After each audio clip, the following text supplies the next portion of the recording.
운석은 초속 10km, 최대 초속 30km까지 떨어지는데요. 작은 것은 초속 5km 내외라고 합니다.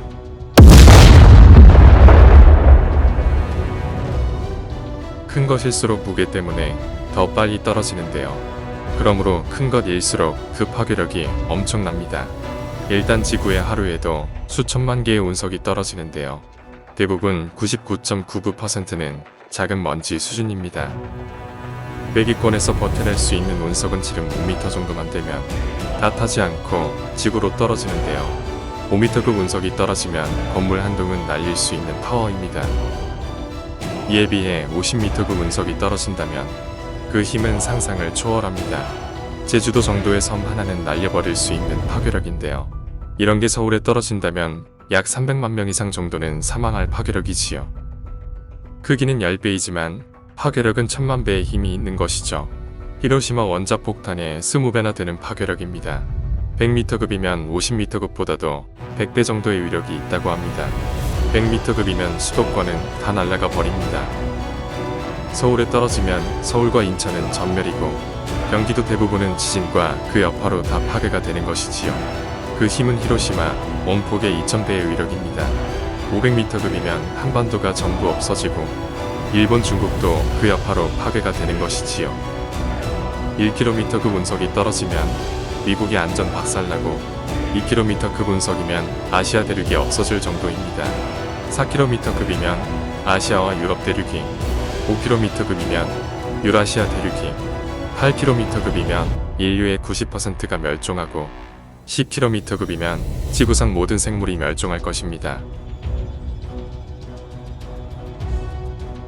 운석이 지구와 충돌하여 공룡이 멸종하고 오랫동안 빙하기를 거쳐 새로운 생명이 탄생하기도 하는데요. 운석 충돌이라 하면 6600만 년 전 공룡을 멸종시킨 소행성 충돌 사건이 떠오르는데요. 그러나 운석 충돌이 대멸종의 징조만이 아닌 새로운 생명 탄생의 계기가 된다는 가설이 나왔습니다. 지난 9월 1일 캐나다의 행성 지질학자들은 거대 운석 충돌로 발생한 분화구가 생명체 탄생에 이상적인 환경을 제공한다는 연구 결과를 외계생물학 저널지에 기고하여 발표했는데요. 이 논문에 따르면 충돌 분지 내에 형성된 분화구 호수는 미생물 번식에 적당한 물과 열 에너지 등을 갖출 수 있다는 것입니다. 이 지구상에 어떻게 생명체가 탄생했는지는 과학계의 가장 큰 미스터리인데요. 과거에는 원시 대기에서 생명의 재료가 자연적으로 합성되었다는 이론이 대세였지만 최근 들어 우주에서 떨어진 운석이 생명의 기원이라는 가설도 주목받고 있는 것이지요. 이미 세계 각지에서 아미노산, 단백질과 유사한 물질을 함유한 운석이 발견된 바 있는데요. 지난해 11월에는 이항공 우주국과 일본 도호쿠대학 공동연구팀이 생명의 필수적인 당분을 운석에서 찾았다고 발표해서 화제가 되기도 했습니다. 이러한 발견은 운석이 생명체 탄생의 직접 원인은 아니더라도 그 재료를 우주에서 지구로 운반했을지도 모른다는 주장을 뒷받침하는데요. 지구 주변을 도는 소행성들은 수시로 이 지구로 떨어지는데요. 그 중에 분화구를 형성할 만큼 커다란 운석은 매우 드물지만 지구의 전체 역사에서 보면 흔한 일이었습니다.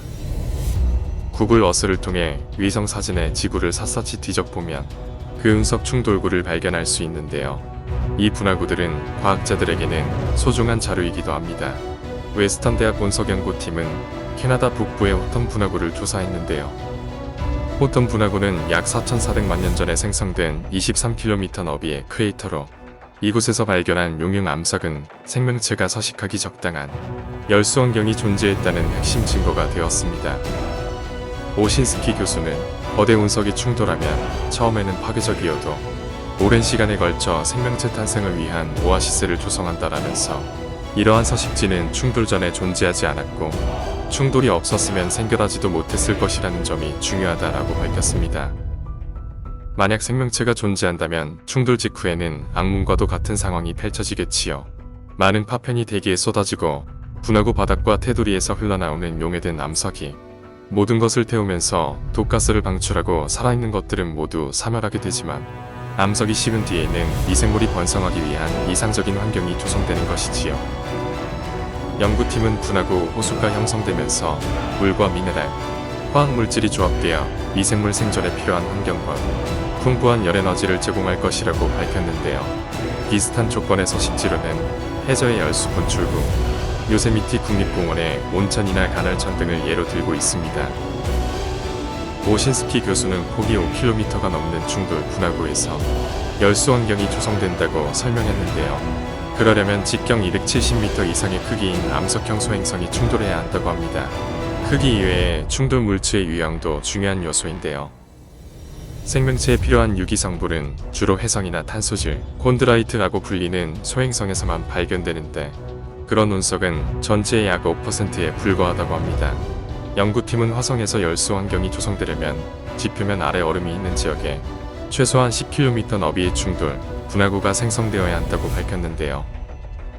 화성 제제로 분화구의 너비는 거의 50km에 육박하고 과거에 물이 있었던 곳이라서 요구 조건을 충족한다고 합니다. 물론 실제로 화성 생명체가 존재했을지 여부는 완전히 다른 문제지만 새로운 가설을 확인할 좋은 기회다. 과학자들은 여러가지 가설을 두고 지구 생명체, 또 나아가 인류가 어떻게 생겼는지를 밝히려고 하는데요. 운석 충돌로 생명이 만들어진다는 가설이 존재하려면 목성이나 화성이나 달의 수억 년 동안 운석들과 부딪혔음에도 아직 생명이 존재했었다는 증거가 없으니 운석 충돌로 생명 탄생의 신비를 캐는 것은 어려운 일이지요. 우리가 알고 있는 단 한 가지, 이 아름다운 지구를 잘 보존하지 않으면 언젠가는 이산화탄소로 가득 차서 먼 미래에는 화성처럼 불모의 땅이 되어버릴 것이고 우리가 그랬던 것처럼 다른 생명체들이 지구에 있던 인류의 흔적을 찾아 우주선을 쏘아보낼지도 모른다는 것입니다. 우리 생명은 주 하나님, 창조주께서 만드셨음을 깨닫는다면 그 비밀이 온전히 성경 안에 있다는 것을 믿는다면 소행성 충돌 같은 것 두렵지 않을 거라고 믿습니다. 비밀은 비밀로서 밝혀지지 않을 때 더 신비한 것입니다.